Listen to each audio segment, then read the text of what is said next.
ಎಲ್ರಿಗೂ ನಮಸ್ಕಾರ. Zero ಮಾರ್ಕೆಟ್ಸ್‌ನ the daily brief ಎಪಿಸೋಡ್‌ಗೆ ನಿಮ್ಮೆಲ್ರಿಗೂ ಕೂಡ ಸ್ವಾಗತ. ಇವತ್ತು 2 ಟಾಪಿಕ್ಸ್ ಬಗ್ಗೆ ನಾವು ಡಿಸ್ಕಸ್ ಮಾಡ್ತೀವಿ. ಮೊದಲನೇದಾಗಿ ಶಾರ್ಟ್ ಟರ್ಮ್ ರಿಸ್ಕ್ ಇದ್ರೂ ಕೂಡ ಭಾರತದ ಒಂದು ಟಾಪ್ ಹೋಟೆಲ್ ಚೈನ್ಸ್ ಮುಂದಿನ ಡಿಕೇಡ್‌ಗೆ ಯಾವ ರೀತಿ ರೆಡಿ ಆಗ್ತಿದೆ, ಪ್ಲಾನಿಂಗ್ ಏನು ಅನ್ನೋದ್ರ ಬಗ್ಗೆ ತಿಳ್ಕೊಳ್ಳೋಣ. ಇದಾದ್ಮೇಲೆ ಟ್ರೈನಿಂದ ಟೆಲಿಕಾಂ ಬ್ಯಾಕ್ ಹೌಲ್‌ಗೆ ಹೊಸ ರೂಲ್ಸ್ ಬಂದಿದೆ. ಇನ್ನು ಇಂಡಿಯಾದ 5G ರೋಲ್ ಔಟ್ ಇನ್ನಷ್ಟು ಫಾಸ್ಟ್ ಆಗುತ್ತೆ ಅನ್ನೋದ್ರ ಬಗ್ಗೆ ಡಿಸ್ಕಸ್ ಮಾಡೋಣ. ಇವತ್ತು 3 ಜೂನ್ ಟ್ಯೂಸ್ಡೇ. ನಾನು ನಿಮ್ಮ ನಿರೂಪಕಿ ಚಂದನಾ ಗೌಡ. ಬನ್ನಿ ಕಾರ್ಯಕ್ರಮವನ್ನ ಶುರು ಮಾಡೋಣ. ನಾವಿವತ್ತು 3 ದೊಡ್ಡ ಹೋಟೆಲ್ ಕಂಪನಿಗಳ ರಿಸಲ್ಟ್ಸ್ ಅನ್ನ ನೋಡ್ಕೊಂಬರೋಣ. ನೋಡಿ, ಇಂಡಿಯನ್ ಹೋಟೆಲ್ಸ್, ಚಾಲೆ ಹೋಟೆಲ್ಸ್ ಮತ್ತೆ lemon tree hotels. Hotel business ಇದೆಯಲ್ಲ, ಅದು ವಾಲಿಟಿಲಿಟಿಗೆ ತುಂಬಾನೇ ದುರ್ಬಲ ಅಂತ ಹೇಳ್ಬೋದು. ಒಬ್ಬ ಹೋಟೆಲಿಯರ್ ತುಂಬಾನೇ ಮಾಸಿವ್ ಪ್ರಾಪರ್ಟೀಸ್ ನ ನಡೆಸ್ತಾರೆ. ಇದರಿಂದ ಒಂದು ಹ್ಯೂಜ್ ಫಿಕ್ಸ್ಡ್ ಕಾಸ್ಟ್ ಬರುತ್ತೆ. ಅದೇ ಸಮಯದಲ್ಲಿ ನಾವು ನೋಡಿದಾಗ ಹೆಚ್ಚಿನ ಡಿಮ್ಯಾಂಡ್ ಅವರ ಕಂಟ್ರೋಲ್ ನಲ್ಲೇ ಇರದೇ ಇರುವಂತಹ ವಿಷಯಗಳನ್ನು ಕೂಡ ಡ್ರೈವ್ ಮಾಡುತ್ತೆ. ಇನ್ನು ಟ್ರಾವೆಲ್ಸ್ ನ ಇಬಿಬಿ ಅಂಡ್ ಫ್ಲೋ ಅಂದ್ರೆ ಹೆಚ್ಚು ಕಡಿಮೆ ಆಗೋದು, ಎಕನಾಮಿಯ ಒಂದು ಸ್ಥಿತಿ, ರೆಗ್ಯುಲೇಷನ್ಸ್ ಹೀಗೆ ಎಲ್ಲನೂ ಕೂಡ ಓವರ್ ನೈಟ್ ಅಲ್ಲಿ ಗೇಮ್ ಬದಲಾಯಿಸೋ ಹಾಗೆ ನಡೆಯುತ್ತೆ. ಒಂದು ಕಾರ್ಪೊರೇಟ್ ಹಬ್ ಹೊಸದಾಗಿ ಬಂತು ಅಂತಂದ್ರೆ ಕ್ಯಾಲೆಂಡರ್ ಏನಿರುತ್ತೆ ಅಲ್ವಾ, ಅದು ತುಂಬಾ ವೆಡ್ಡಿಂಗ್ಸ್ ಗಳಾಗಿರ್ಬೋದು ಅಥವಾ ಬ್ಲಾಕ್ ಬಸ್ಟರ್ ಟೂರಿಸ್ಟ್ ರೀಸನ್ಸ್ ಏನಾದ್ರು ಇತ್ತು ಅಂತಂದ್ರೆ ಗುಡ್ ಕ್ವಾರ್ಟರ್ ಸಹ ಸಿಗುತ್ತೆ. ಇದೆಲ್ಲ ನಾವು ನೋಡಿದಾಗ ಸಡನ್ ರೆಗ್ಯುಲೇಟರಿ ಸ್ಕ್ವೀಸ್ ಆಗ್ಬೋದು. ಇನ್ನೂ ಒಂದು ಜಿಯೋ ಪೊಲಿಟಿಕಲ್ ವಿಷಯದಲ್ಲಿ ಸಂಘರ್ಷ ಕೂಡ ನಡೀಬಹುದು. ಅಥವಾ ಮಾರ್ಕೆಟ್ಗೆ ತುಂಬಾ ನ್ಯೂ ಸಪ್ಲೈ ಬಂತಂದ್ರೆ ಕ್ವಾರ್ಟರ್ ಹಾಳಾಗೋಗುತ್ತೆ. ಈ ಎಲ್ಲ ಶಾರ್ಟ್ ಟರ್ಮ್ ನಾಯ್ಸ್ ಗಳ ಮಧ್ಯೆ ಹೋಟೆಲಿಯರ್ ಲಾಂಗ್ ಟರ್ಮ್ ಬೆಟ್ಸ್ ನ ಮಾಡ್ಕೊಂಡ್ಲೇಬೇಕು. ಇನ್ನು ಲೊಕೇಶನ್ಸ್ ಯಾವ ರೀತಿ ಇದೆ, ಬ್ರಾಂಡ್ಸ್ ಯಾವ ರೀತಿ ಇದೆ, ಮತ್ತೆ ಬಿಸ್ನೆಸ್ ಮಾಡೆಲ್ಸ್ ಮೇಲೆ ಇನ್ನೊಂದು ರೀತಿ ಹೇಳಬೇಕು ಅಂತಂದ್ರೆ ಈ ಹೋಟೆಲ್ ಬಿಸ್ನೆಸ್ ಲಾಂಗ್ ಟರ್ಮ್ ಆಪ್ಟಿಮಿಸಂ ಜೊತೆ ಶಾರ್ಟ್ ಟರ್ಮ್ ಶಾಕ್ಸ್ ಗಳ ಒಂದು ಕಾನ್ಸ್ಟೆಂಟ್ ರಿಸ್ಕ್ ನ ಬ್ಯಾಲೆನ್ಸ್ ಮಾಡೋ ಒಂದು ಸ್ಟಡಿ ಇದೆ. ಹಾಗೆ ಈ ಬ್ಯಾಕ್ ಡ್ರಾಪ್ ನಲ್ಲಿ ಇಂಡಸ್ಟ್ರಿ ಹೇಗೆ ಶೇಪ್ ಆಗ್ತಿದೆ ಅಂತ ಅರ್ಥ ಮಾಡ್ಕೊಳ್ಳೋದಕ್ಕೆ ನಾವು ಭಾರತದ 3 ಲೀಡಿಂಗ್ ಹೋಟೆಲ್ ಪ್ಲೇಯರ್ಸ್ ನ ಸೆಲೆಕ್ಟ್ ಮಾಡ್ಕೊಂಡಿದೀವಿ. ಪ್ರತಿಯೊಂದು ಮಾರ್ಕೆಟ್ಸ್ ಕೂಡ ತನ್ನದೇ ಆದ ಕಾರ್ನರ್ ಅಲ್ಲಿ ಇರುತ್ತೆ ಅಲ್ವಾ. IHCL ಈ 3ರಲ್ಲಿ ಅತಿ ದೊಡ್ಡ ಪ್ಲೇಯರ್ ಅಂತ ಹೇಳ್ಬೋದು. ಈ ಒಂದು ಬಡ್ಜೆಟ್ ನಿಂದ ಲಕ್ಸುರಿ ತನಕ ಪ್ರತಿಯೊಂದು ಸೆಗ್ಮೆಂಟ್ ನಲ್ಲೂ ಕೂಡ ಇದೆ. ಇನ್ನು ಇವರ ರೀಚ್ ನಾವು ನೋಡಿದಾಗ ಕೆಲವರಿಗೆ ಮಾತ್ರ ತುಂಬಾ ಆಪ್ಟಿಮೈಸ್ ಆಗುತ್ತೆ. ನೋಡಿ, ಚಾಲೆ ಹೋಟೆಲ್ಸ್ ಇದಕ್ಕೆ ಒಂದು ವಿರುದ್ಧವಾಗಿ ಹೆಚ್ಚು ಫೋಕಸ್ಡ್ ಪ್ಲೇಯರ್ ಆಗಿದೆ. ಅವ್ರ ಹತ್ರ ಅರ್ಬನ್, ಪ್ರೀಮಿಯಂ, ಹೆವಿ ಪೋರ್ಟ್ಫೋಲಿಯೋ ಜಾಸ್ತಿ ಇದೆ. ಜೊತೆಗೆ ಈ ಸ್ಟಡಿ ರೆಂಟಲ್ ಇನ್ಕಮ್ ಕೂಡ ಬರುತ್ತೆ. ಇನ್ನು ಲೆಮನ್ ಟ್ರೀನ ನಾವು ನೋಡಿದಾಗ ಈ ಗುಂಪಿನಲ್ಲಿ ಅತಿ ಸಣ್ಣದು, ಅಂದ್ರೆ ತನ್ನ ಒಂದು ಮಿಡ್ ಮಾರ್ಕೆಟ್ ಏನಿರುತ್ತೆ ಇದರ ಫೋಕಸ್ ಆಗಿರ್ಬೋದು ಮತ್ತೆ ಅಸೆಟ್ ಲೈಟ್ ಗ್ರೋತ್ ಮಾಡೆಲ್ ಮೂಲಕ ಒಂದು ವಿಶಿಷ್ಟ ಸ್ಥಾನವನ್ನ ಇಲ್ಲಿ ಕ್ರಿಯೇಟ್ ಮಾಡ್ಕೊಂಡಿದೆ. ಇವು ಮೂರೂ ಕೂಡ ಒಟ್ಟಾಗಿ ಒಂದೇ ಇಂಡಸ್ಟ್ರಿಯನ್ನ ಬೇರೆ ಬೇರೆ ದೃಷ್ಟಿಕೋನಗಳ ಮೂಲಕ ನೋಡ್ಕೊಂಡು ಅವಕಾಶ ಏನಿದೆ ಅದನ್ನ ಕ್ರಿಯೇಟ್ ಮಾಡುತ್ತೆ. ಇಂಡಿಯನ್ ಹೋಟೆಲ್ ಸೆಕ್ಟರ್ ಒಟ್ಟಾರೆಯಾಗಿ ನಾವು ನೋಡೋದಾದ್ರೆ ಒಂದು ಸ್ಟ್ರಾಂಗ್ ಕ್ವಾರ್ಟರ್ ನ ನೀಡಿದೆ ನೋಡಿ. ಇನ್ನು IHCL ನ ದೊಡ್ಡ ಗಾತ್ರ ಇಲ್ಲಿದೆ. ಖಂಡಿತವಾಗ್ಲೂ ಉಳಿದೆರಡರಲ್ಲಿ ನಾವು ನೋಡಿದಾಗ ಇದು ಚಿಕ್ಕದಾಗ್ಸುತ್ತೆ ಕೂಡ. ಕಳೆದ ಕ್ವಾರ್ಟರ್ ನಲ್ಲಿ ಅವರ ಒಂದು ಹೋಟೆಲ್ ರೆವಿನ್ಯೂನ ನಾವು ನೋಡಿದಾಗ 2200 crores ಕೂಡ ದಾಟಿತು. ಇದು ಕಳೆದ ವರ್ಷಕ್ಕಿಂತ 20% ಹೆಚ್ಚು. ಅದರಲ್ಲಿ 848 crores ಅವರ ಎಬಿಟಾ ಆಗಿ ಬದಲಾಗಿದೆ. ಹಾಗೆ ನಾವು ಪ್ರಾಫಿಟ್ ಇಯರ್ ಆನ್ ಇಯರ್ 25% ಹೆಚ್ಚಾಗಿರೋದು ಕೂಡ ಇಲ್ಲಿ ಕಾಣುತ್ತೆ. ಇನ್ನು 666 crores ಕೂಡ ತಲುಪಿದೆ ಅಂತ ಗೊತ್ತಾಗುತ್ತೆ.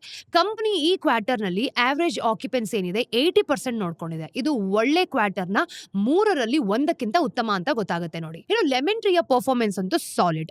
ಇಲ್ಲಿ ಗ್ರೋತ್ ಅನ್ನು ಕೂಡ ತುಂಬಾ ಸ್ಟಡಿ ಆಗಿ ತೋರಿಸ್ತಿದೆ. ಕಳೆದ ಕ್ವಾರ್ಟರ್ ನಲ್ಲಿ ಅವರ revenue year on year 15% ಏರ್ಕೊಂಡು 379 crores ಆಗಿತ್ತು. ಇನ್ನು ಎಬಿಟಾ 17% ಎಕ್ಸ್ಪೆಂಡ್ ಆಗಿ 205 crores ತಲುಪಿದೆ. ಪ್ರಾಫಿಟ್ 29% ಹೆಚ್ಚಾಗಿ 108 crores ಆಗಿದೆ. ಅವರ ಮಾರ್ಜಿನ್ಸ್ ಕೂಡ ಅಸೂಯೆ ಪಡೋಷ್ಟು ಏನು ಇಲ್ಲ ಬಿಡಿ. Q4 ಅಲ್ಲಿ ನಾವು ನೋಡಿದಾಗ ಅವರ ಎಬಿಟಾ ಮಾರ್ಜಿನ್ 54% ಇತ್ತು. ಇದಕ್ಕೆ ಆಕ್ಯುಪೆನ್ಸಿಯಲ್ಲಿನ ಒಂದು ಸ್ಟಡಿ ಇನ್ಕ್ರೀಸ್ ಕಾರಣ. ಅದು ಈಗ 77.6% ಇದೆ. ಇನ್ನು ಕಂಪನಿಯನ್ನು ಕೂಡ ನಿರಂತರವಾಗಿ ಡೆಟ್ ಅನ್ನ ತೀರಿಸ್ತಾ ಬಂದಿದೆ. ಅವರ FY 2025 ರ ಡೆಟ್ ನಾವು ನೋಡಿದಾಗ ಒಂದು ವರ್ಷದ ಹಿಂದೆಗಿಂತ 10% ಕಡಿಮೆ ಆಗಿದೆ. ಇನ್ನು ಚಾಲೆ ಹೋಟೆಲ್ಸ್ ಈ ಮಧ್ಯೆ ಬೇರೆಯ ಒಂದು ಆರ್ಬಿಟ್ ಅಲ್ಲೇ ಸಾಕ್ತದೆ. ಅಂದ್ರೆ ಪ್ರೀಮಿಯಂ ಸಿಟಿ ಹೋಟೆಲ್ಸ್ ಮತ್ತೆ ಹೈ ಮಾರ್ಜಿನ್ ರೆಂಟಲ್ಸ್ ಕಡೆ ಹೆಚ್ಚು ವಾಲ್ಕೊಂಡಿದೆ ಅಂತ ಹೇಳ್ಬೋದು. ಇನ್ನು ಕಂಪನಿಯ quarterly revenue year on year ನಾವು ನೋಡಿದಾಗ 27% ಏರ್ಕೊಂಡು 537 crores ಆಗಿದೆ. ಅವರ ಎಬಿಟಾ ಈ ಕ್ವಾರ್ಟರ್ ನಲ್ಲಿ 36% ಹೆಚ್ಚಾಗಿ 257 crores ಆಗಿದೆ. ಇನ್ನು ಆವರೇಜ್ ಕಂಪನಿ 76% ಅಲ್ಲಿ ಸ್ಟಡಿ ಆಗಿತ್ತು ಕೂಡ. ಹಾಗೆ ಅವರ ಒಂದು ಆವರೇಜ್ ಡೈಲಿ ರೇಟ್ ಅನ್ನು ನಾವು ನೋಡಿದಾಗ 14,345 ಇದ್ರೂ ಕೂಡ ಈ ಗುಂಪಲ್ಲಿ ಹೈಯೆಸ್ಟ್ ಆಗಿದೆ. ಇದು ಲೆಮನ್ ಟ್ರೀಯ ADR ಗಿಂತ ಸುಮಾರು ಡಬಲ್. ಅದು ಹಾಗಿರ್ಲಿ, ಈ ವಿಷಯ ರಿಸರ್ಚ್ ಮಾಡ್ತಿರ್ಬೇಕಾದ್ರೆ ನಮಗೊಂದು ಕೆಲವು ಇಂಟ್ರೆಸ್ಟಿಂಗ್ ಟಿಡ್ಬಿಟ್ಸ್ ಗಳು ಸಿಕ್ಕಿದೆ. ಅಂದ್ರೆ ಶಾರ್ಟರ್ ಟರ್ಮ್ ಅಲ್ಲಿ ನಾವು ನೋಡಿದಾಗ ಈ ಪ್ರೀಮಿಯರ್ ಇಂಡಿಯನ್ ಹೋಟೆಲ್ಸ್ ಗಳು ಹೇಗ್ ಮಾಡ್ತಿದೆ ಅಂತ ಒಂದು ಕ್ವಿಕ್ ಅಂಡ್ ಡರ್ಟಿ ಮೆಟ್ರಿಕ್ಸ್ ಇರಲೇಬೇಕು. ಅಂದ್ರೆ ಈ ಫ್ಲೈಟ್ ಡೇಟಾ ನೋಡಿ, ಏರ್ಲೈನ್ಸ್ ಮತ್ತೆ ಹೋಟೆಲ್ಸ್ ಒಂದೇ ತರದ ಕಸ್ಟಮರ್ ಪ್ರಾಫಿಟ್ ಶೇರ್ ಅನ್ನ ಮಾಡ್ಕೊಳ್ತವೆ. ಇಬ್ರು ಕೂಡ ಬಿಸ್ನೆಸ್ ಅಥವಾ ಟೂರಿಸಂಗಾಗಿ ಮನೆಯಿಂದ ದೂರ ಹೋಗೋ ಈ ರಿಚ್ ಟ್ರಾವೆಲರ್ಸ್ ಗೆ ಸರ್ವ್ ಮಾಡ್ತಾರೆ. ಖಂಡಿತ ಇದರಿಂದ ನಿಮ್ಗೆ ಕೇವಲ ಒಂದು ರಫ್ ಪಿಕ್ಚರ್ ಸಿಗ್ಬೋದು.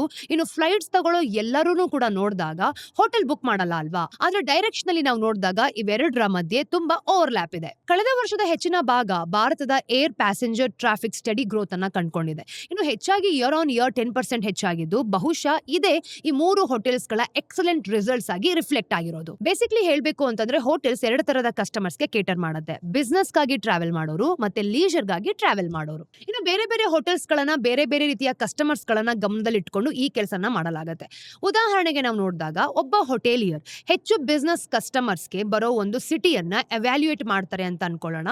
ಅವರು ಏನ್ ಮಾಡ್ತಾರೆ, ಆದಷ್ಟು ಹೆಚ್ಚು ರೂಮ್ಸ್ ಗಳನ್ನ ಹಿಡಿಸ್ಕೊಳ್ಬೇಕಾದ ಒಂದು ದೊಡ್ಡ ಹೋಟೆಲ್ ಅನ್ನ ಕಟ್ಕೊಳ್ಬಹುದು.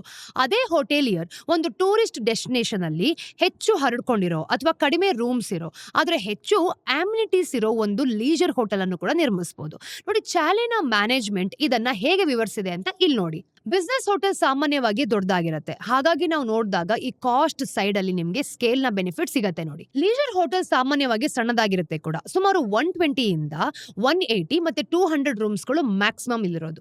ಹಾಗಾಗಿ ನಿಮ್ಗೆ ಅಷ್ಟೊಂದು ಸ್ಕೇಲ್ ನ ಬೆನಿಫಿಟ್ ಸಿಗೋದೇ ಇಲ್ಲ. ಆದ್ರೆ ಲೀಜರ್ ಹೋಟೆಲ್ಸ್ ಅಲ್ಲಿ ಆವರೇಜ್ ರೂಮ್ಸ್ ರೇಟ್ ಅನ್ನ ನಾವು ನೋಡಿದಾಗ ಸಾಮಾನ್ಯವಾಗಿ ಹೆಚ್ಚಿರುತ್ತೆ. ಇನ್ನು ಲೀಜರ್ ಹೋಟೆಲ್ಸ್ ಅಲ್ಲಿ ಆಕ್ಯುಪೆನ್ಸಿ ಸ್ವಲ್ಪ ಕಡಿಮೆನೂ ಇರುತ್ತೆ. ಇನ್ನು ಬ್ಲೆಂಡ್ ಮಾಡಿ ನಾವು ನೋಡಿದಾಗ ಒಂದು ಮೆಚೂರ್ ಲೀಜರ್ ಹೋಟೆಲ್ ಅಲ್ಲಿನ ಒಂದು ರೇವ್ ಪಾರ್ ಈ ಹೆಚ್ಚಿನ ಸಿಟಿ ಹೋಟೆಲ್ಸ್ ಗಳಿಗಿಂತ ಹೆಚ್ಚಾಗಿರುತ್ತೆ. ಆದ್ರೆ ಕಾಸ್ಟ್ ಕೂಡ ಸ್ವಲ್ಪ ಹೆಚ್ಚಾಗಿರುತ್ತೆ ಅಂತ ಇಲ್ಲೇ ಗೊತ್ತಾಗುತ್ತೆ ನೋಡಿ. ಹೋಟೆಲ್ಸ್ ಪ್ರೈಸ್ ಪಾಯಿಂಟ್ ಗಳ ವಿಷಯದಲ್ಲಿ ಇದೇ ತರದ ಕಾಲ್ಸ್ ನಿರ್ಧಾರ ತಗೊಳತ್ತೆ. ಇನ್ನು ನಿಜ ಹೇಳ್ಬೇಕು ಅಂತಂದ್ರೆ ಹೆಚ್ಚಿನ ಹೋಟೆಲ್ಸ್ ಬೇರೆ ಬೇರೆ ಕ್ಯಾಟಗರೀಸ್ ಆಫ್ ಒಂದು ಕಸ್ಟಮರ್ಸ್ ಗೆ ಕೇಟರ್ ಮಾಡೋಕೆ ಪೂರ್ತಿಯಾಗಿ ಬೇರೆ ಬೇರೆ ಬ್ರಾಂಡ್ಸ್ ನ ಕ್ರಿಯೇಟ್ ಮಾಡ್ಕೊಳ್ಳುತ್ತೆ ಕೂಡ. ಫಾರ್ ಎಕ್ಸಾಂಪಲ್, ಲೆಮನ್ ಟ್ರೀ ಆರಿಕಾ ಅಥವಾ ಲೆಮನ್ ಟ್ರೀ ಪ್ರೀಮಿಯರ್ ಮೂಲಕ ಒಂದು ಅಪ್ಸ್ಕೇಲ್ ಕಸ್ಟಮರ್ಸ್ ನ ಟಾರ್ಗೆಟ್ ಮಾಡುತ್ತೆ. ಹಾಗೇನೆ ಈ ರೆಡ್ ಫಾಕ್ಸ್ ಮತ್ತೆ ಲೆಮನ್ ಟ್ರೀ ತರದ ಒಂದು ಬ್ರಾಂಡ್ಸ್ ಗಳು ತಮ್ಮ ಹೆಚ್ಚು ಬಡ್ಜೆಟ್ ಕಾನ್ಶಿಯಸ್ ಕಸ್ಟಮರ್ಸ್ ಗೆ ಆಫರ್ ಕೂಡ ಮಾಡಬಹುದು. ಹಾಗೆ ಒಂದು ಇಂಡಿಯನ್ ಹೋಟೆಲ್ಸ್ ನ flagship Taj hotel upskill customers ಗೆ ಕೇಟರ್ ಮಾಡುತ್ತೆ ಕೂಡ. ಹಾಗೆ ತಾಜ್ ವಿವಾಂತ ಮತ್ತೆ ಜಿಂಜರ್ ತರದ ಒಂದು ಬ್ರಾಂಡ್ಸ್ ಗಳನ್ನ ನಾವು ನೋಡಿದಾಗ ಸೋಶಿಯೋ ಎಕನಾಮಿಕ್ ಲ್ಯಾಡರ್ಸ್ ಕೆಳಗಿನ ಈ ಒಂದು ಯಾರ್ಯಾರು ಇಂಪಾರ್ಟೆಂಟ್ ಆಗಿರ್ತಾರೆ ಅಲ್ವಾ, ಅವ್ರನ್ನ ಇವರು ನಿಗದಿತವಾಗಿ ನೋಡ್ಕೊಳ್ತಾರೆ.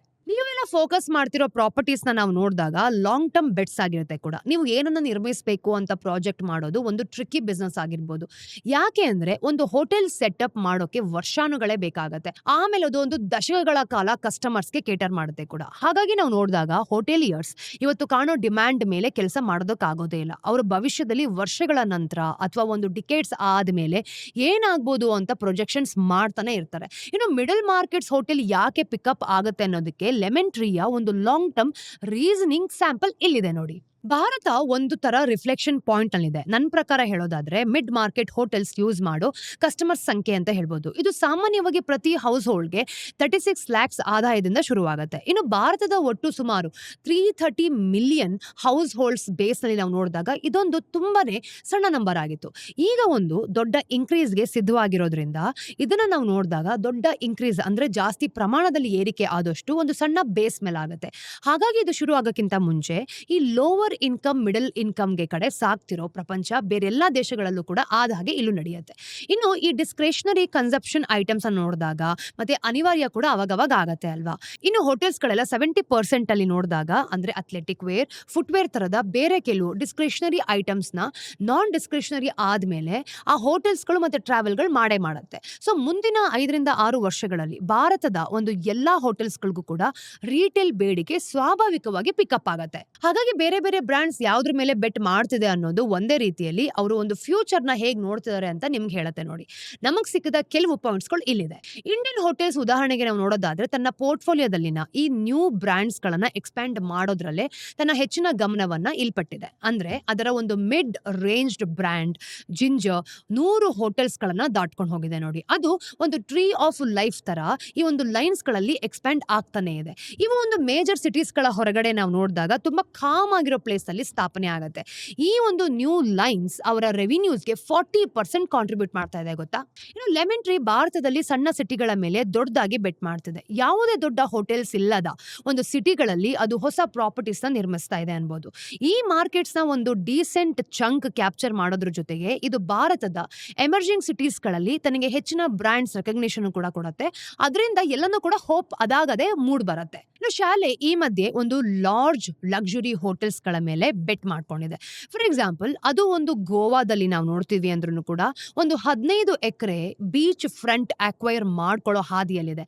ಅಲ್ಲಿ ಅವರು 170ರಿಂದ 180ರವರೆಗೂ ಕೂಡ ಒಂದು ರೂಮ್ಸ್ಗಳೇನಿರುತ್ತೆ ಅದನ್ನ ಲಕ್ಸುರಿಯಲ್ಲಿ ಹೋಟೆಲ್ ಅನ್ನ ಡೆವಲಪ್ ಮಾಡೋ ರೀತಿಯಲ್ಲಿ ಪ್ಲಾನ್ ಮಾಡ್ಕೊಳ್ತಾರೆ. ಇನ್ನು ಬ್ರ್ಯಾಂಡ್ಸ್ ಕಸ್ಟಮರ್ಸ್ ತಮ್ಮದೇ ಆದ ಎಕೋಸಿಸ್ಟಮ್ಗೆ ಒಳಗೆ ಲಾಕ್ ಮಾಡೋದಕ್ಕೂ ಕೂಡ ದೊಡ್ಡ ಮೊತ್ತದ ಹಣವನ್ನ ಖರ್ಚು ಮಾಡ್ತಿದೆ. ತಾಜ್ ಮತ್ತೆ ಲೆಮನ್ ಟ್ರೀ ಎರಡಕ್ಕೂ ಕೂಡ ನೋಡ್ತೀವಿ, ಅಂದ್ರೆ ಈ ಒಂದು ತಮ್ಮ ಸ್ವಂತ ವೆಬ್ಸೈಟ್ ಮೇಲೆ ಮೇಜರ್ ಸ್ಪೆಂಡ್ ಮಾಡ್ತಿದೆ ಗೊತ್ತಾ. ಇನ್ನು ಲೆಮನ್ ಟ್ರೀ ಮ್ಯಾರಿಯಟ್ ತರದ ಈ ಲಾಯಲ್ಟಿ ಪ್ರೋಗ್ರಾಮ್ ರೆಪ್ಲಿಕೇಟ್ ಮಾಡೋದಕ್ಕೂ ಕೂಡ ಬಯಸತ್ತೆ. ಇವೆಲ್ಲವೂ ನಾವು ನೋಡಿದಾಗ ಈ ಹ್ಯಾಬಿಟ್ಸ್ ಗಳು ಏನಿರುತ್ತೆ ಗೊತ್ತಾ, ಅದನ್ನ ಕ್ರಿಯೇಟ್ ಮಾಡೋ ಉದ್ದೇಶನೇ ಇವ್ರು ಇಟ್ಕೊಂಡು ಕಸ್ಟಮರ್ಸ್ ನ ಅಟ್ರಾಕ್ಟ್ ಮಾಡ್ತಿರೋದು.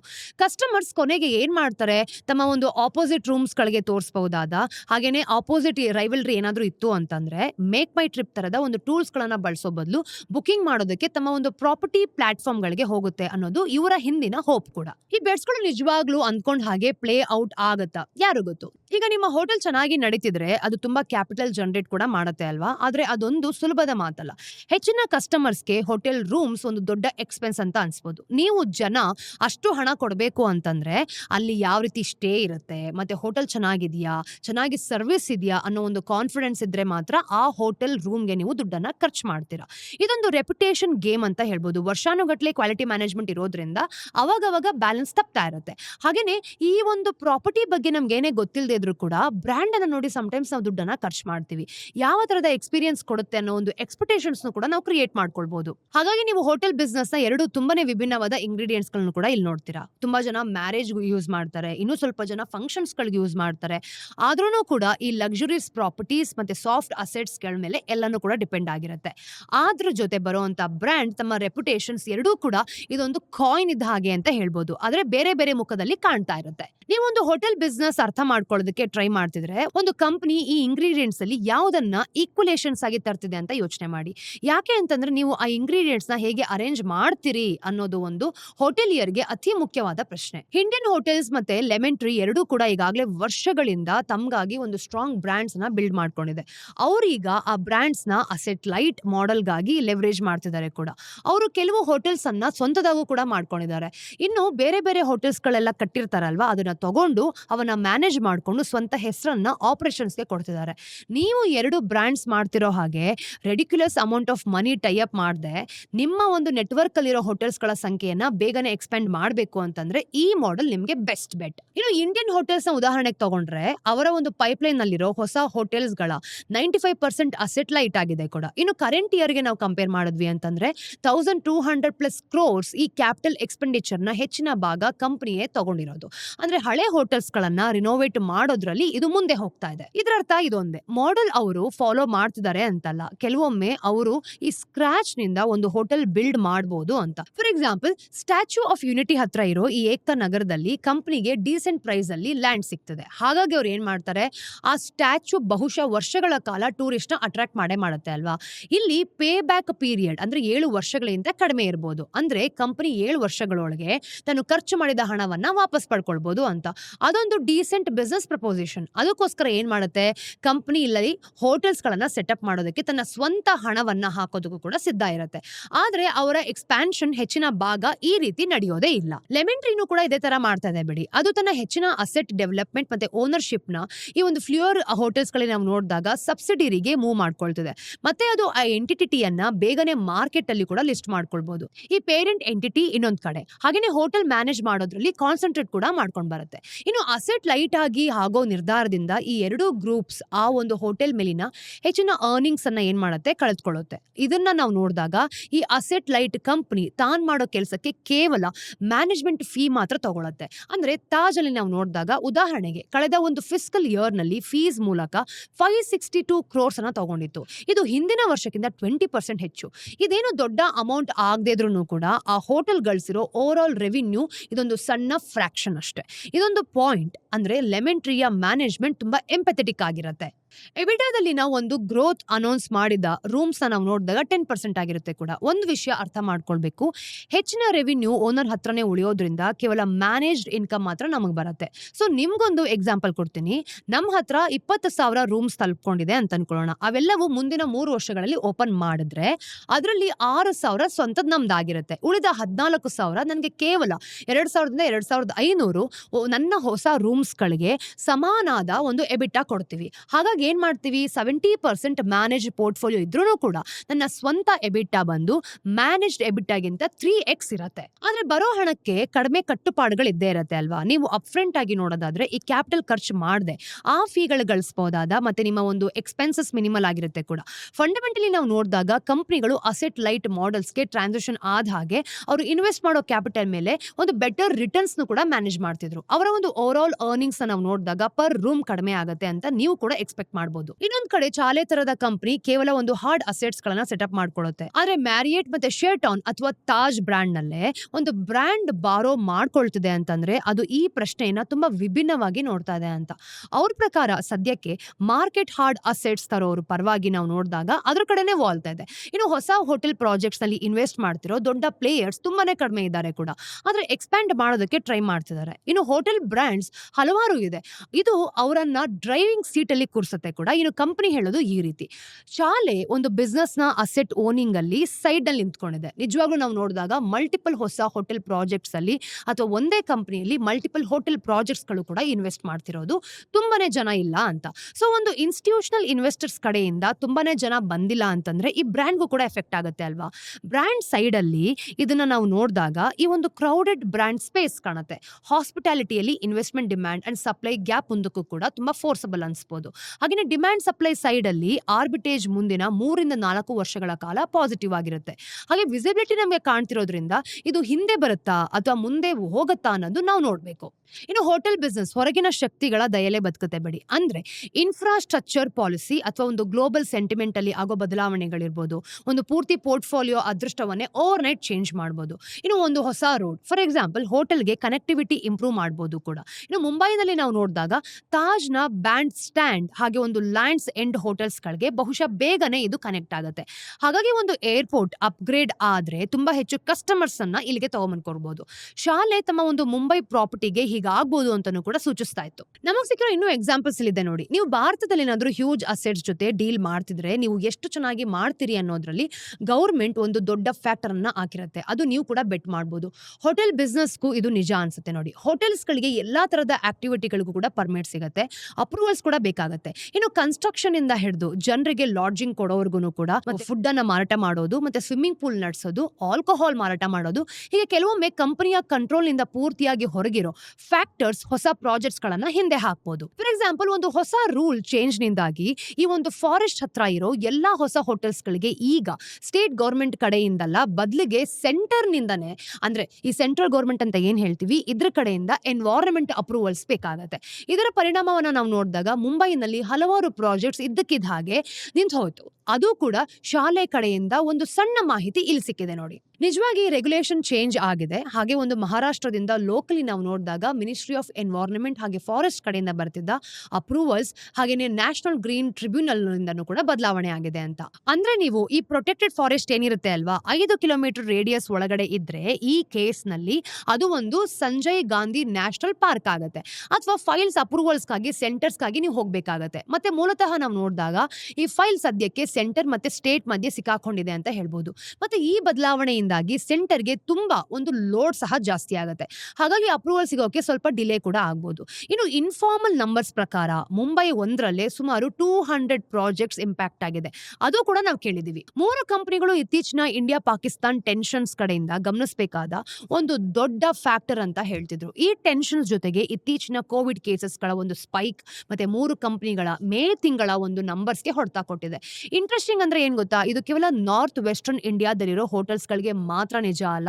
ಈ ತರದ ಘಟನೆಗಳು ನಡೆದಾಗ ಒಟ್ಟಾರೆಯಾಗಿ ಟ್ರಾವೆಲ್ ಎಲ್ಲಾ ಕಡೆನೂ ಕೂಡ ಹೊಡ್ತಾ ತಿನ್ನತ್ತೆ. ಫಾರ್ ಎಕ್ಸಾಂಪಲ್ ನೋಡಿ, ಎರಡು ದೇಶಗಳ ಮಧ್ಯೆ ಸಂಘರ್ಷ ಶುರುವಾಯಿತು ಅಂತ ಅನ್ಕೊಳ್ಳಿ.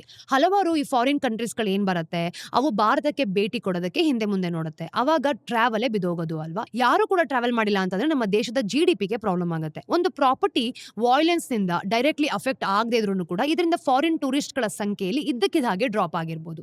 ಮತ್ತೆ ಈ ಹೋಟೆಲ್ಸ್ ಫಾರಿನ್ ಟ್ರಾವೆಲರ್ಸ್ ಮೇಲೆ ಎಷ್ಟೊಂದು ರಿಲೇ ಆಗಿರುತ್ತೆ ಅನ್ನೋದನ್ನ ನೋಡಿದ್ರೆ ಅದೊಂದು ದೊಡ್ಡ ಡೀಲ್ ಆಗ್ಬೋದು ಕೂಡ.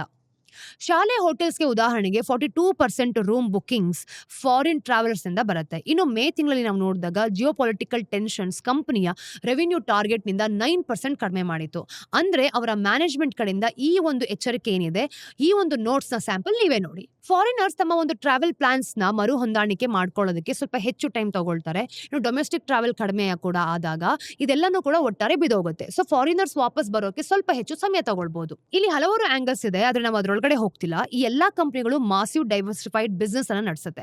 ಅವರು ರೆಸ್ಟೋರೆಂಟ್ಸ್ ನಡೆಸೋದ್ರಿಂದ ಹಿಡಿದು ರೆಸಿಡೆನ್ಷಿಯಲ್ ರಿಯಲ್ ಎಸ್ಟೇಟ್ ಡೆವಲಪ್ ಮಾಡೋದು, ಏರ್ಲೈನ್ಸ್ ಗಳಿಗೆ ಫುಡ್ ಕ್ಯಾಟರ್ ಮಾಡೋ ತನಕ ಎಲ್ಲವನ್ನು ಕೂಡ ಮಾಡ್ತಾರೆ. ನಾವ್ ಎಲ್ಲವನ್ನು ಬ್ರೇಕ್ ಡೌನ್ ಮಾಡೋದಾದ್ರೆ ಇದು ತುಂಬಾನೇ ದೊಡ್ಡ ಪೋಸ್ಟ್. ಆದ್ರೆ ನೀವು ಒಂದು ಕಾಂಪ್ಲೆಕ್ಸಿಟಿಯನ್ನ ಬದಿಗಿಟ್ಟು ನೋಡಿದ್ರೆ ಈ ಪ್ರತಿಯೊಂದು ಕಂಪನಿನೂ ಕೂಡ ಇಂಡಿಯನ್ ಟ್ರಾವೆಲ್ ಮತ್ತೆ ಹಾಸ್ಪಿಟಾಲಿಟಿಯ ಫ್ಯೂಚರ್ ಹೇಗಿರ್ಬೋದು ಅನ್ನೋದ್ರ ಮೇಲೆ ತಮ್ಮ ಬೆಟ್ಸ್ ಅನ್ನ ಇಡ್ತಾ ಇದೆ. ಇಂಡಿಯನ್ ಹೋಟೆಲ್ಸ್ ನ ಬ್ರಾಡ್ ಪೋರ್ಟ್ಫೋಲಿಯೋದಿಂದ ನಾವು ನೋಡಿದಾಗ ಶಾಲೆಟ್ ನ ಪ್ರೀಮಿಯಂ ಅರ್ಬನ್ ಅಸೆಟ್ಸ್ ಮೇಲಿನ ಫೋಕಸ್ ಮತ್ತೆ ಲೆಮನ್ ಟ್ರೀಯ ಒಂದು ಮಿಡ್ ಮಾರ್ಕೆಟ್ ಕಡೆಗೂ ಕೂಡ ಇಂಡಿಯಾದಿನಗಿನ ಒಂದು ಪುಷ್ ಜಾಸ್ತಿ ತೋರಿಸ್ತಿದೆ ಅಂತ. ಹಾಗೇನೆ ಒಂದು ಅನ್ಪ್ರೆಡಿಕ್ಟಬಲ್ ಫ್ಯೂಚರ್ಗಾಗಿ ನೀವು ಹೇಗೆ ಬಿಲ್ಡ್ ಮಾಡ್ತೀರಿ, ಅದೇ ಸಮಯದಲ್ಲಿ ಪ್ರೆಸೆಂಟ್ ನಲ್ಲೂ ಕೂಡ ಡೆಲಿವರ್ ಮಾಡಕ್ಕಾಗುತ್ತಾ ಅನ್ನೋದು ಖಂಡಿತವಾಗ್ಲೂ ದೊಡ್ಡ ಪ್ರಶ್ನೆ. ಈಗ ಮುಂದಿನ ಸ್ಟೋರಿಯಲ್ಲಿ ಟ್ರೈ ಟೆಲಿಕಾಂ ಇಂಡಸ್ಟ್ರಿಯ ಕಾರ್ಯ ಯಾವ ರೀತಿ ನಡೀತಿದೆ, ಬದಲಾಯಿಸೋದಕ್ಕೆ ಹೊರಟಿದೆಯಾ ಅನ್ನೋದ್ರ ಬಗ್ಗೆ ತಿಳ್ಕೊಳ್ಳೋಣ. ನಾವು ನಮ್ಮ ಒಂದು ಕಂಫರ್ಟ್ ಝೋನ್ ಇಂದ ಹೊರಗಡೆ ಬಂದು ನಿಜವಾಗ್ಲೂ ಕೂಡ ಗೊತ್ತಿಲ್ಲದಿರೋ ವಿಷಯಗಳ ಬಗ್ಗೆ ಮಾತಾಡ್ತಾ ಇದೀವಿ ನೋಡಿ. ಸ್ಪೆಷಾಲಿಟಿ ಕೆಮಿಕಲ್ಸ್ ಆಗಿರ್ಬೋದು, ಫಾರ್ಮಾಸ್ಯೂಟಿಕಲ್ಸ್ ಮತ್ತೆ ಇಂಜಿನಿಯರಿಂಗ್ ಪ್ರಾಜೆಕ್ಟ್ಸ್ ತರದ ವಿಷಯಗಳು. ಇವತ್ತು ನಾವು ಅದನ್ನೇ ಮಾತಾಡ್ತಿರೋದು. ಹೀಗೆ ವಿಷಯಗಳನ್ನ ಕೆದಕ್ತಾ ಹೋಗ್ತಾ ಇದ್ರೆ ನಮ್ಗೆ ಏನ್ ಅರ್ಥ ಆಗುತ್ತೆ ಗೊತ್ತಾ, ಅಂದ್ರೆ ಟೆಲಿಕಮ್ಯುನಿಕೇಶನ್ಸ್ ಅದು ಈ ರೀತಿ ಇತ್ತು ಅಂತ. Try begins consultation for modalities and spectrum assignment in back haul brands. ಈ ದಾರಿಯಲ್ಲಿ ನಾವು ನೋಡಿದಾಗ ಈ ಒಂದು ಟೆಲಿಕಾಂ ಇಂಡಸ್ಟ್ರಿಗೆ ಸದ್ದಿಲ್ಲದೆ ಸಪೋರ್ಟ್ ಮಾಡ್ತಿರೋ ಹಲವಾರು ಬೇರೆ ಬಿಸ್ನೆಸ್ ಗಳು ನಮ್ಗೆ ಕಣ್ಣು ಕಾಣಿಸುತ್ತೆ ನೋಡಿ. ಏರ್ಟೆಲ್ ಮತ್ತೆ ಜಿಯೋ ಒಂದೇ ನಮ್ಮನ್ನ ಮ್ಯಾಜಿಕಲಿ ಕನೆಕ್ಟ್ ಮಾಡ್ತಿಲ್ಲ ಅಂತ ನಮ್ಗೆ ಮೊದಲೇ ಗೊತ್ತಿತ್ತು. ಆದ್ರೆ ನಿಮ್ಮ ಒಂದು ಕಾಲ್ಸ್ ಸೀಮ್ಲೆಸ್ಲಿ ಕನೆಕ್ಟ್ ಆಗೋ ಹಾಗೆ ನೋಡ್ಕೊಳ್ಳೋದಕ್ಕೆ ತೆರೆಮರೆಯಿಂದ ಎಷ್ಟೋ ಕಂಪನಿಗಳು ಮತ್ತೆ ಬಿಸ್ನೆಸ್ ಗಳು ಕೂಡ ಕೆಲಸ ಮಾಡ್ತಿದೆ.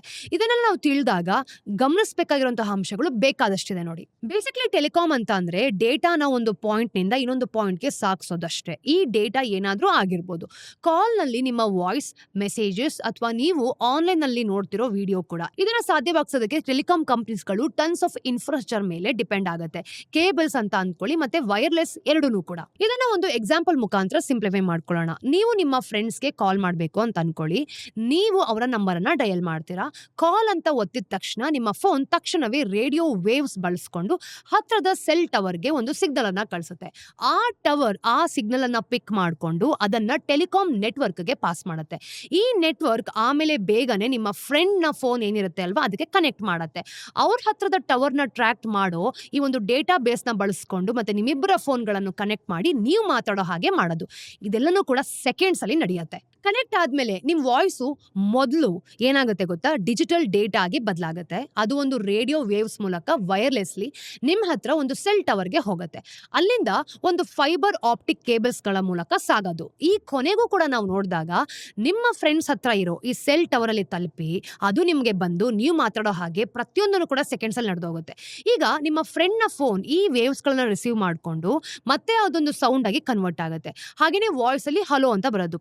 ಅಂದ್ರೆ ವಾಯ್ಸ್ ಸ್ಪಷ್ಟವಾಗಿ ತಕ್ಷಣವೇ ಕೇಳಿಸುತ್ತೆ ಅಂತಂದ್ರೆ ಇದೆಲ್ಲನೂ ಕೂಡ ಎಷ್ಟು ಫಾಸ್ಟ್ ಆಗಿ ನಡೆಯುತ್ತೆ ನೋಡಿ.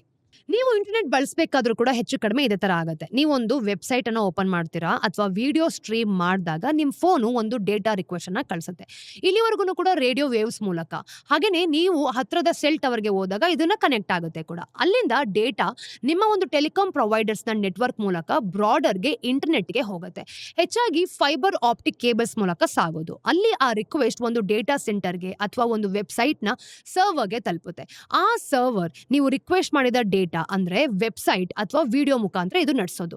ಈಗ ಇಂಟರ್ನೆಟ್ ಒಂದೇ ಒಂದು ಕ್ಷಣದಲ್ಲಿ ನೆಟ್ವರ್ಕ್ ಮೂಲಕ ವಾಪಸ್ ಕಳಿಸುತ್ತೆ ಅಲ್ವಾ. ಇದೆಲ್ಲ ಒಂದು ಕ್ಷಣದಲ್ಲಿ ಆಗುತ್ತೆ ಅಂತ ಅನ್ಸಿದ್ರು ಕೂಡ ಈ ಡೇಟಾ ಹೆಚ್ಚಾಗಿ ಇಂಟರ್ನ್ಯಾಷನಲಿ ಟ್ರಾವೆಲ್ ಮಾಡ್ಬೋದು. ಕೆಲವೊಮ್ಮೆ ಅದು ಒಂದು ಅಂಡರ್ ಸಿ ಕೇಬಲ್ಸ್ ಮೂಲಕ ಪೂರ್ತಿ ಸಮುದ್ರವನ್ನೇ ದಾಟತ್ತೆ. ಈ ಡೇಟಾ ನಿಮ್ಮ ಆಪರೇಟರ್ಸ್ ನೆಟ್ವರ್ಕ್ಗೆ, ಆಮೇಲೆ ಹತ್ರದ ಸೆಲ್ ಟವರ್ಗೂ ಕೂಡ ಹೋಗುತ್ತೆ. ಮತ್ತೆ ಕೊನೆಗೆ ನಾವು ನೋಡಿದಾಗ ವೈರ್ಲೆಸ್ಲಿ ನಿಮ್ಮ ಫೋನ್ಗೆ ವಾಪಸ್ ಬರುತ್ತೆ. ಈ ಪ್ರಾಸೆಸ್ ನ ಸ್ಟೆಪ್ ಬೈ ಸ್ಟೆಪ್ ಆಗಿ ಸಣ್ಣ ಸಣ್ಣ ಚಂಕ್ಸ್ ಗಳಾಗಿ ಬ್ರೇಕ್ ಡೌನ್ ಮಾಡಿದ್ರೆ ಏನಾಗ್ತಿದೆ ಅಂತ ಸ್ಪಷ್ಟವಾಗಿ ಇಲ್ಲಿ ನಮ್ಗೆ ಅರ್ಥ ಮಾಡ್ಕೊಳ್ಳೋಕೆ ಗೊತ್ತಾಗುತ್ತೆ. Cell towers basically telecom network ನ ಅತಿ ಸುಲಭವಾಗಿ ಸ್ಪಾಟ್ ಮಾಡಬಹುದಾದ ಭಾಗ. ನೀವು ಎಲ್ಲಾ ಕಡೆ ನೋಡೋ ಎತ್ತರದ ಸ್ಟ್ರಕ್ಚರ್ಸ್ ಅಥವಾ ರೂಫ್ ಟಾಪ್ ಆಂಟೆನಾಸ್ ಇರುತ್ತೆ ಅಲ್ವಾ, ಎಲ್ಲಾ ದಿಕ್ಕುಗಳಿಗೂ ಕೂಡ ಎಕ್ವಿಪ್ಮೆಂಟ್ ತೋರಿಸ್ತಾ ಇರುತ್ತೆ. ಅವುಗಳ ಒಂದು ಮುಖ್ಯ ಕೆಲಸ ನಿಮ್ಮ ಫೋನ್ಗೆ ರೇಡಿಯೋ ಸಿಗ್ನಲ್ ಕಳಿಸೋದು ಮತ್ತೆ ರಿಸೀವ್ ಮಾಡ್ಕೊಳ್ಳೋದು. ಪ್ರತಿ ಟವರ್ ತನ್ನದೇ ಆದ ಒಂದು ಸಣ್ಣ ನೇಬರ್ಹುಡ್ ಇರುತ್ತೆ, ಅದನ್ನ ಸೆಲ್ ಅಂತ ಕರೀತಾರೆ, ಕವರ್ ಮಾಡುತ್ತೆ ಅಂತ ಅನ್ಕೊಳ್ಳಿ. ನೀವು ಒಂದು ವೈಡ್ ವರ್ಲ್ಡ್ ನ ತಲುಪೋದಕ್ಕೆ ಟ್ರೈ ಮಾಡಿದಾಗ ನಿಮ್ಮ ಫೋನ್ಗೆ ಅದೇ ಫಸ್ಟ್ ಪಾಯಿಂಟ್ ಆಫ್ ಕಾಂಟ್ಯಾಕ್ಟ್. ಈ ಟವರ್ಸ್ ಗಳು ಸ್ಟ್ಯಾಂಡ್ ಅಲೋನ್ ಎಂಟಿಟೀಸ್ ಅಲ್ಲ, ಅವು ಒಂದು ಹೈ ಕೆಪಾಸಿಟಿ ಲಿಂಕ್ಸ್ ಮೂಲಕ ಹೆಚ್ಚಾಗಿ ಫೈಬರ್ ಆಪ್ಟಿಕ್ ಕೇಬಲ್ಸ್ ಅಥವಾ ಒಂದು ಮೈಕ್ರೋವೇವ್ ಸಿಗ್ನಲ್ಸ್ ಮೂಲಕ ದೊಡ್ಡ ಟೆಲಿಕಾಂ ನೆಟ್ವರ್ಕ್ ಕನೆಕ್ಟ್ ಆಗಿರುತ್ತೆ. ಈ ಕನೆಕ್ಷನ್ ನ ಒಂದು ಬ್ಯಾಕ್ ಹೌಲ್ ನೆಟ್ವರ್ಕ್ ಅಂತ ಕರಿತೀವಿ. ಭಾರತ ಒಂದರಲ್ಲಿ ಲಕ್ಷಾಂತರ ಸೆಲ್ ಟವರ್ಸ್ ಇದೆ ಗೊತ್ತಾ. ಏರ್ಟೆಲ್ ಮತ್ತೆ ಜಿಯೋ ತರದ ಕಂಪನಿಗಳು ಕೆಲವೊಮ್ಮೆ ತಮ್ಮದೇ ಆದ ಟವರ್ಸ್ ಬಿಲ್ಡ್ ಮಾಡ್ತಿದ್ರು ಕೂಡ ಸಾಮಾನ್ಯವಾಗಿ ಸ್ಪೆಷಲೈಸ್ಡ್ ಟವರ್ ಕಂಪನಿಗಳು ಈ ಒಂದು ಇನ್ಫ್ರಾಸ್ಟ್ರಕ್ಚರ್ ಏನಿರುತ್ತೆ ಅದನ್ನ ಒದಗಿಸುತ್ತೆ. ಉದಾಹರಣೆಗೆ ಇಂಡಸ್ ಟವರ್ಸ್ ಭಾರತದ 22 ಟೆಲಿಕಾಂ ಸರ್ಕಲ್ಸ್ ನಲ್ಲಿ ಸುಮಾರು 2,49,000 ಟವರ್ಸ್ ಆಪರೇಟ್ ಮಾಡುತ್ತೆ. ಈ ಟವರ್ಸ್ ಗಳನ್ನ ಸಾಮಾನ್ಯವಾಗಿ ನಾವು ನೋಡಿದಾಗ ಶೇರ್ಡ್ ಆಗಿ ಬಳಸಲಾಗುತ್ತೆ. ಅಂದ್ರೆ ಹಲವು ಒಂದು ಟೆಲಿಕಾಂ ಪ್ರೊವೈಡರ್ಸ್ ಮತ್ತೆ ಆಂಟೆನಾಸ್ ಗಳನ್ನ ಒಂದೇ ಟವರ್ ಗೆ ಅಟ್ಯಾಚ್ ಮಾಡ್ತಾರೆ. ಇದರಿಂದ ಎಲ್ರಿಗೂ ಕೂಡ ತಮ್ಮದೇ ಆದ ಟವರ್ಸ್ ನ ಬಿಲ್ಡ್ ಮಾಡೋದಕ್ಕೆ ಟ್ರಬಲ್ ಮತ್ತೆ ಕಾಸ್ಟ್ ಏನಿರುತ್ತೆ ಅದು ಉಳಿಯುತ್ತೆ. ಇನ್ನು ಸೆಲ್ ಟವರ್ ನ ಒಂದು ಎತ್ತರದ ಅಪಾರ್ಟ್ಮೆಂಟ್ ಬಿಲ್ಡಿಂಗ್ ಅಂತ ಅನ್ಕೊಳ್ಳಿ.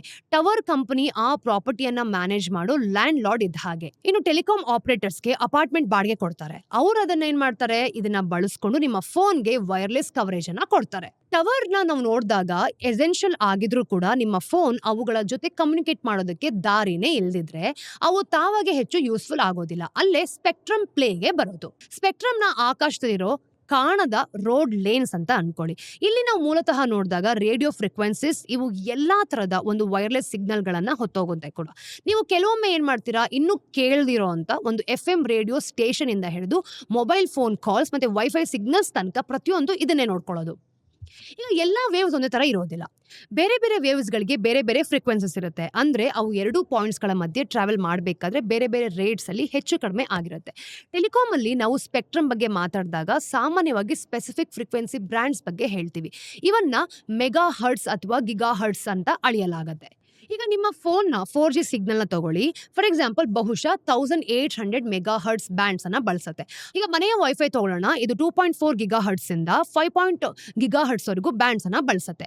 ಈಗ ಇಲ್ಲೊಂದು ಕ್ಯಾಚ್ ಇದೆ ನೋಡಿ, ಸ್ಪೆಕ್ಟ್ರಮ್ ಏನು ಅನ್ಲಿಮಿಟೆಡ್ ಅಲ್ಲ. ನಾವು ನಿಜವಾಗ್ಲೂ ಬಳಸಬಹುದಾದ ಫ್ರೀಕ್ವೆನ್ಸೀಸ್ ಗಳು ಸ್ವಲ್ಪನೇ ಇರೋದು. ಮತ್ತೆ ಇಬ್ರು ಕೂಡ ಆಪರೇಟರ್ಸ್ ಒಂದೇ ಸಮಯದಲ್ಲಿ ಒಂದೇ ಜಾಗದಲ್ಲಿ ಒಂದೇ ಫ್ರೀಕ್ವೆನ್ಸಿ ಬಳಸೋದಕ್ಕೆ ಟ್ರೈ ಮಾಡ್ತಿದ್ರೆ ಅವರಿಬ್ಬರ ಸಿಗ್ನಲ್ಸ್ ಒಂದಕ್ಕೊಂದು ಕ್ರಾಶ್ ಆಗ್ತಾನೆ ಇರುತ್ತೆ. ಇದರಿಂದ ಜಾಸ್ತಿ ಸಮಸ್ಯೆಗಳು ಕೂಡ ಉಂಟಾಗುತ್ತೆ. ಈ ಗೊಂದಲವನ್ನ ನಾವು ನೋಡಿದಾಗ ಇದನ್ನ ತಪ್ಪಿಸಬೇಕು ಅಂತಾನೆ ಗವರ್ಮೆಂಟ್ಸ್ ಈ ಫ್ರೀಕ್ವೆನ್ಸಿಗಳನ್ನ ತುಂಬಾ ಕೇರ್ಫುಲಿ ಕಂಟ್ರೋಲ್ ಮಾಡಿಕೊಂಡು ಡಿಸ್ಟ್ರಿಬ್ಯೂಟ್ ಮಾಡುತ್ತೆ. ಇನ್ನು ನಮ್ಮ ಭಾರತದಲ್ಲಿ ಡಿಪಾರ್ಟ್ಮೆಂಟ್ ಆಫ್ ಟೆಲಿಕಮ್ಯುನಿಕೇಶನ್ಸ್ ಸ್ಪೆಸಿಫಿಕ್ ಫ್ರೀಕ್ವೆನ್ಸಿಗಳನ್ನ ಅಲೋಕೇಟ್ ಮಾಡಿಕೊಂಡು ಟೆಲಿಕಾಂ ಆಪರೇಟರ್ಸ್ಗೆ ಲೈಸೆನ್ಸ್ ಗಳನ್ನು ಕೂಡ ಮಾರಾಟ ಮಾಡುತ್ತೆ. ಪ್ರತಿಯೊಬ್ಬ ಆಪರೇಟರ್ಸ್ಗೂ ತಮ್ಮದೇ ಆದ ಲೇನ್ಸ್ ಮೇಲೆ ಎಕ್ಸ್ಕ್ಲೂಸಿವ್ ರೈಟ್ಸ್ ಇರುತ್ತೆ ಗೊತ್ತಾ. ನೀವು ಬಹುಶಃ ಓದಿರ್ಬೋದು, ಸ್ಪೆಕ್ಟ್ರಮ್ ಆಕ್ಷನ್ಸ್ ನಲ್ಲಿ ಹಂಚಿಕೆ ಮಾಡೋದು ಇದನ್ನೇ. ಒಬ್ಬ ಆಪರೇಟರ್ಗೆ ಎಷ್ಟು ಹೆಚ್ಚು ಲೇನ್ಸ್ ಫ್ರೀಕ್ವೆನ್ಸಿಸ್ ಕೊಡಲಾಗುತ್ತೋ ಟ್ರಾಫಿಕ್ ಅಷ್ಟು ಸ್ಮೂತ್ ಆಗಿ ಫ್ಲೋ ಆಗುತ್ತೆ. ಹೆಚ್ಚು ಸ್ಪೆಕ್ಟ್ರಮ್ ಅಂತ ಅಂದ್ರೆ ಆಪರೇಟರ್ಸ್ ಬೆಟರ್ ಕ್ವಾಲಿಟಿ ಮತ್ತೆ ಸರ್ವಿಸಸ್ ಆಗಿರ್ಬೋದು, ಮತ್ತೆ ಫಾಸ್ಟರ್ ಇಂಟರ್ನೆಟ್ ಸ್ಪೀಡ್ಸ್, ಮತ್ತೆ ಒಂದೇ ಸಮಯದಲ್ಲಿ ಹೆಚ್ಚು ಕಾಲ್ಸ್ ಅಥವಾ ಒಂದು ಡೇಟಾ ಏನಿರುತ್ತೆ ಇದನ್ನ ಹ್ಯಾಂಡಲ್ ಮಾಡೋದು ಅಂತ ಅರ್ಥ. ಆದ್ರೆ ಇದು ನಿಮ್ಮ ಸಿಗ್ನಲ್ಸ್ ಟವರ್ಸ್ಗೆ ತಲುಪಿಸುತ್ತೆ ಅಷ್ಟೇ. ಆಮೇಲೆ ಬ್ಯಾಕ್ ಹೌಲ್ ಇದೆ. ಸ್ಪೆಕ್ಟ್ರಮ್ ನಿಮ್ಮನ್ನ ನಿಮ್ಮ ಟವರ್ಗೆ ಕನೆಕ್ಟ್ ಮಾಡೋ ಒಂದು ಫೀಡರ್ ರೋಡ್ ಇದ್ದ ಹಾಗೆ. ಅಂದ್ರೆ ಈ ಬ್ಯಾಕ್ ಹೌಲ್ ಪ್ರತಿಯೊಂದು ಸೆಲ್ ಟವರ್ನ ಟೆಲಿಕಾಂ ಕಂಪನಿಯ ಸೆಂಟ್ರಲ್ ನೆಟ್ವರ್ಕ್ಗೆ ಕನೆಕ್ಟ್ ಮಾಡೋ ಹೈವೇ ಇದ್ದ ಹಾಗೆ. ಈ ಕೋರ್ ನೆಟ್ವರ್ಕ್ ಕ್ರೂಷಿಯಲ್ ಆದ ನೆಟ್ವರ್ಕ್ ಟಾಸ್ಕ್ ಗಳನ್ನ ಮ್ಯಾನೇಜ್ ಮಾಡುತ್ತೆ. ಇದು ಯೂಸರ್ನ ಒಂದು ಅಥೆಂಟಿಕೇಟ್ ಮಾಡುತ್ತೆ ಅಂತ ಹೇಳ್ಬೋದು. ಅಂದ್ರೆ ಕಾಲ್ ಡೇಟಾ ಅಲೌಡ್ ಇದೆಯಾ ಅಂತ ಖಚಿತಪಡಿಸ್ಕೊಳ್ಳುತ್ತೆ ಕೂಡ. ಈಗ ನೀವು ಯಾವುದೋ ಒಂದು ಚಾರ್ಜಸ್ ನ ಟ್ರ್ಯಾಕ್ ಮಾಡ್ತೀರಾ ಅಂತ ಅನ್ಕೊಳ್ಳಿ. ಹಾಗೆ ನಿಮ್ಮ ಒಂದು ಕಾಲ್ಸ್ ಅಥವಾ ಡೇಟಾ ರಿಕ್ವೆಸ್ಟ್ ಗಳನ್ನ ರೂಟ್ ಮಾಡುತ್ತೆ ಕೂಡ. ಅಂದ್ರೆ ಅತ್ಯುತ್ತಮ ದಾರಿಯನ್ನೇ ಎಲ್ಲಿಗೆ ಹೋಗ್ಬೇಕು ಅನ್ನೋದನ್ನ ಇದು ಹುಡುಕತ್ತೆ. ಈ ಹೈವೇ ಸಾಮಾನ್ಯವಾಗಿ ಸೂಪರ್ ಹೈ ಕೆಪಾಸಿಟಿ ಕನೆಕ್ಷನ್ಸ್ ಆಗಿರುತ್ತೆ ಕೂಡ. ಹೆಚ್ಚಾಗಿ ಫೈಬರ್ ಆಪ್ಟಿಕ್ ಕೇಬಲ್ಸ್ ಅಥವಾ ಕೆಲವೊಮ್ಮೆ ಮೈಕ್ರೋವೇವ್ ರೇಡಿಯೋ ಲಿಂಕ್ಸ್ ಗಳಿಗೆ ಮಾಡಲ್ಪಟ್ಟಿರುತ್ತೆ. ಇನ್ನು ಫೈಬರ್ ಆಪ್ಟಿಕ್ ಕೇಬಲ್ಸ್ ನಿಜವಾಗ್ಲೂ ಕೂಡ ಅದ್ಭುತ ಅಂತ ಹೇಳ್ಬೋದು. ನಿಜ ಹೇಳಬೇಕು ಅಂತಂದ್ರೆ ಮಾಡರ್ನ್ ವರ್ಲ್ಡ್ ಇರೋದೇ ಅವುಗಳಿಂದ ಅಲ್ವಾ? ನಾವು ನಮ್ಮ ಗ್ಲಾಸ್ ಆಗಿರ್ಬೋದು ಅಥವಾ ಪ್ಲಾಸ್ಟಿಕ್‌ನ ತೆಳುವಾದ ಎಳೆಗಳನ್ನ ತಗೊಂಡಾಗ ಈ ಒಂದು ಲೈಟ್‌ನ ಪಲ್ಸ್ ಬಳಸಿ ಲೈಟ್ನಿಂಗ್ ಸ್ಪೀಡಲ್ಲಿ ಹ್ಯೂಜ್ ಅಮೌಂಟ್ ಆಫ್ ಡೇಟಾನ ತಗೊಂಡೋಗತ್ತೆ. ಈ ಕೇಬಲ್ಸ್ ದೇಶದಾದ್ಯಂತ ಅಂಡರ್‌ಗ್ರೌಂಡ್ ಅಥವಾ ತಲೆ ಮೇಲೆ ಆಗಿ ಹಾದು ಹೋಗ್ಬೋದು. ಎಲ್ಲವನ್ನ ನಾವು ನೋಡಿದಾಗ ಒಂದಕ್ಕೊಂದು ಕನೆಕ್ಟ್ ಮಾಡತ್ತೆ ಕೂಡ. Cell towers, telephone exchanges, data centres ಮತ್ತೆ ಇಂಟರ್ನೆಟ್ ಹಬ್ಸ್ ಅವು ರೆಗ್ಯುಲರ್ ಆಗಿ ಮಾಸಿವ್ ಅಮೌಂಟ್ಸ್ ಆಫ್ ಇನ್ಫಾರ್ಮೇಶನ್ ಅನ್ನ ಕ್ಯಾರಿ ಮಾಡುತ್ತೆ. ಗಿಗಾಬೈಟ್ಸ್ ಪರ್ ಸೆಕೆಂಡ್ ಹ್ಯಾಂಡಲ್ ಮಾಡುತ್ತೆ ಕೂಡ. ಅದು ರಿಲಯಬಲಿ ಒಂದಕ್ಕೊಂದು ನಂಬಿಕೆಯನ್ನ ಕಂಡ್ಕೊಂಡಿರತ್ತೆ. ಭಾರತ ತನ್ನ ಒಂದು ಫೈಬರ್ ನೆಟ್ವರ್ಕ್ನ ತುಂಬಾ ಫಾಸ್ಟ್ ಆಗಿ ಎಕ್ಸ್ಪೆಂಡ್ ಮಾಡ್ತಿದೆ. ನಿಮ್ಗೊಂದು ಐಡಿಯಾ ಕೊಡಬೇಕು ಅಂತಂದ್ರೆ 2018ರಲ್ಲಿ ನಮ್ಮ ಹತ್ರ ಸುಮಾರು 1.75 ಮಿಲಿಯನ್ ಕಿಲೋಮೀಟರ್ಸ್ ಆಫ್ ಫೈಬರ್ ಇತ್ತು. ಅದು 2024ರ ಹೊತ್ತಿಗೆ 4 ಮಿಲಿಯನ್ ಕಿಲೋಮೀಟರ್ಸ್ಗಿಂತ ಹೆಚ್ಚಾಗಿದೆ. ಈ ಒಂದು ರ್ಯಾಪಿಡ್ ಎಕ್ಸ್ಪ್ಯಾನ್ಷನ್ ಇಂದಲೇ ನಾವು ತುಂಬಾ ಫಾಸ್ಟರ್ ಆದ 4G ಮತ್ತೆ 5G ನೆಟ್ವರ್ಕ್ಸ್ನ ರೋಲ್ ಔಟ್ ಮಾಡೋಕ್ಕೆ ಸಾಧ್ಯ ಆಗಿದ್ದು. ಮತ್ತೆ ದೇಶದಾದ್ಯಂತ ಬ್ರಾಡ್ ಬ್ಯಾಂಡ್ ಆಕ್ಸೆಸ್ ಇಂಪ್ರೂವ್ ಮಾಡೋದಕ್ಕೂ ಕೂಡ ಸಾಧ್ಯ ಆಗಿದೆ ನೋಡಿ. ಫೈಬರ್ ಕೇಬಲ್ಸ್ ಲೋಕಲ್ ಹೈವೇಸ್ ಇದ್ದ ಹಾಗೆ ಅಂತಂದ್ರೆ ಈ ಒಂದು ಅಂಡರ್ ಸಿ ಕೇಬಲ್ಸ್ ಕಾಂಟಿನೆಂಟ್ಸ್ ಮತ್ತೆ ಕಂಟ್ರೀಸ್ಗಳನ್ನ ಲಿಂಕ್ ಮಾಡೋ ಮಾಸಿವ್ ಎಕ್ಸ್‌ಪ್ರೆಸ್ ವೇಸ್ ಇದ್ದ ಹಾಗೆ ಅಂತ. ಎಲ್ಲ ಇಂಟರ್ನ್ಯಾಷನಲ್ ಇಂಟರ್ನೆಟ್ ಮತ್ತೆ ಒಂದು ವಾಯ್ಸ್ ಟ್ಯಾರಿಫ್ಸ್‌ನ 95%ಗಿಂತ ಹೆಚ್ಚು ಈ ಒಂದು ಅಂಡರ್ ಸಿ ಕೇಬಲ್ಸ್ ಮೂಲಕನೇ ಸಾಗತ್ತೆ. ಒಂದು ಕ್ಷಣ ಇದ್ರ ಬಗ್ಗೆ ಯೋಚನೆ ಮಾಡಿ. ನಿಮ್ಮನ್ನ ಪೂರ್ತಿ ಭೂಮಿಗೆ ಕನೆಕ್ಟ್ ಮಾಡೋ ಅಂದ್ರೆ ಬೇಸಿಕಲಿ ಒಂದು ಗ್ಲೋಬ್ ಸ್ಪ್ಯಾನಿಂಗ್ ಮೆಗಾ ವೈರ್ಸ್ ಇದೆ ಅಂತ. ಇವೇ ಗ್ಲೋಬಲ್ ಕನೆಕ್ಟಿವಿಟಿಯ ಕಾಣದೇ ಇರೋಂಥ ಒಂದು ಬ್ಯಾಕ್ ಬೋನ್. ಇದೇನಾದ್ರೂ ಮುಂದೆ ಸಾಗಿದ್ರೆ ಟೆಲಿಕಾಂ ಆಪರೇಟರ್ಸ್ಗೆ ಎಲ್ಲಾ ಕಡೆ ಫೈಬರ್ ಹಾಕೋಕೆ ಬೇಕಾಗಿರುವಂತ ದೊಡ್ಡ ಅಪ್ ಫ್ರಂಟ್ ಕಾಸ್ಟ್ ಮತ್ತೆ ಟೈಮ್ ಇಲ್ಲದೆ ಇರೋ ಹಾಗಾಗ್ಬೋದು. ಈಗ ನಮ್ಮ ನೆಟ್ವರ್ಕ್ನ ಎಫಿಷಿಯನ್ಸಿ ತುಂಬಾ ಬೇಗ ಎಕ್ಸ್ಪ್ಯಾಂಡ್ ಮಾಡಬೇಕು ಅಂತಂದ್ರೆ ಹೆಚ್ಚಿನ ಆಪ್ಷನ್ ಸಿಗ್ಬೋದು ಕೂಡ. ಇದರಿಂದ ನೆಟ್ವರ್ಕ್ ರೋಲ್ಔಟ್ಸ್ ಏನಿದೆ ಗೊತ್ತಾ, ಅದು ಸ್ಪೀಡ್ ಆಗ್ಬೋದು. ವಿಶೇಷವಾಗಿ ನಾವು ನೋಡಿದಾಗ ಕಡಿಮೆ ಕನೆಕ್ಟೆಡ್ ಏರಿಯಾಸ್ ಅಲ್ಲಿ ಕೆಲವೊಂದು ವೋಡಾಫೋನ್ ತರದ ಈ ಒಂದು ಹಣದ ಕೊರತೆ ಇರೋ ಕಂಪ್ನಿಗೆ ಇದು ದೊಡ್ಡ ರಿಲೀಫ್ ತರಬಹುದು ಅಂತಾನೂ ಕೂಡ ಅನ್ಕೊಂಡಿದ್ದಾರೆ. ತುಂಬಾ ಸಿಂಪಲ್ ಆಗಿ ಹೇಳ್ಬೇಕು ಅಂತಂದ್ರೆ ಆ ಹೆಡ್ಲೈನ್ ಒಂದು ಸಣ್ಣ ಟೆಕ್ ಚೇಂಜಸ್ ಅನ್ನ ಸೂಚಿಸುತ್ತೆ. ಆದ್ರೂ ಇದು ನಮ್ಮ ಟೆಲಿಕಾಂ ನೆಟ್ವರ್ಕ್ಸ್ ನ ಒಂದು ಬ್ಯಾಕ್ ಬೋನ್ ಅಂತ ರಿಪ್ಲೇಸ್ ಮಾಡಬಹುದಾದ ಬದಲಾವಣೆ. ಇದರಿಂದ ನೆಟ್ವರ್ಕ್ ಬಿಲ್ಡ್ ಮಾಡೋದು ತುಂಬಾ ಫಾಸ್ಟರ್, ಎಕ್ಸ್ಪ್ಯಾಂಡ್ ಮಾಡೋದು ಕೂಡ ತುಂಬಾ ಕಡಿಮೆ ರೇಟಲ್ಲಿ ಅಂತ ಅನ್ಸುತ್ತೆ. ಇನ್ನು ಮೇಂಟೈನ್ ಮಾಡೋದು ತುಂಬಾ ಈಸಿಯರ್ ಆಗ್ಬೋದು. ವಿಶೇಷವಾಗಿ ನಮ್ಮ ದೇಶ ವೈಡ್ ಸ್ಪ್ರೆಡ್ 5G ಮತ್ತೆ ಅದಕ್ಕಿಂತ ಮುಂದಿನ ತಂತ್ರಜ್ಞಾನಗಳ ಕಡೆ ಸಾಗ್ತಿರೋದು ಹೆಮ್ಮೆಯ ವಿಷಯ ಅಲ್ವಾ? ಸ್ನೇಹಿತರೆ, ಇದಷ್ಟು ಇವತ್ತಿನ ಝೀರೋದ ಮಾರ್ಕೆಟ್ಸ್ ನ ದ ಡೈಲಿ ಬ್ರೀಫ್ ನ ಅಪ್ಡೇಟ್ಸ್. ಮತ್ತಷ್ಟು ಅಪ್ಡೇಟ್ಸ್ ಒಂದಿಗೆ ನಾನು ನಿಮಗೆ ಮುಂದಿನ ವಿಡಿಯೋಲಿ ಸಿಗ್ತೀನಿ. Till then take care.